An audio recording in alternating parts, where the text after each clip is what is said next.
ধমনীতে যাতে কোনো প্রকারের কোনো অক্সিডেটিভ স্ট্রেস না হয় সেদিক থেকেও সাহায্য করে।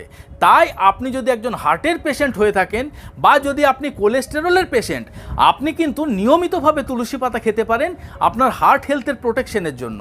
গবেষকদের দাবি শিশুদের যে কোনো শারীরিক সমস্যা, তাতে সেটি জ্বর সর্দি কাশি হোক বা পেটে ব্যথাই হোক, যে কোনো সমস্যাতেই কিন্তু আপনি তুলসী পাতা ব্যবহার করতে পারেন। আপনার শিশুর যখন শারীরিক সমস্যা রয়েছে তখন প্রতিদিন 1 চামচ করে তুলসী পাতার রস আপনি খাওয়ান, আর যখন আপনার শিশুর সমস্যা থাকবে না তখন আপনার শিশুর রোগ প্রতিরোধ ক্ষমতা বৃদ্ধির জন্য অন্তত সপ্তাহে 2 দিন করে আপনি তুলসী পাতার রস খাওয়াতে পারেন। এবং তার সাথে সাথে আপনি যদি নিয়মিতভাবে আপনি শিশুকে তুলসী পাতা খাওয়াতে থাকেন তাহলে বিভিন্ন প্রকারের সিজনাল ফ্লু থেকে, চিকেন পক্স বা মিজেলের মতন সমস্যার থেকেও কিন্তু আপনার শিশু অনেকখানি দূরে থাকবে। তুলসী পাতা আমাদের শরীরে অ্যাডাপ্টোজেন হিসেবে কাজ করে। অ্যাডাপ্টোজেন হলো এক ধরনের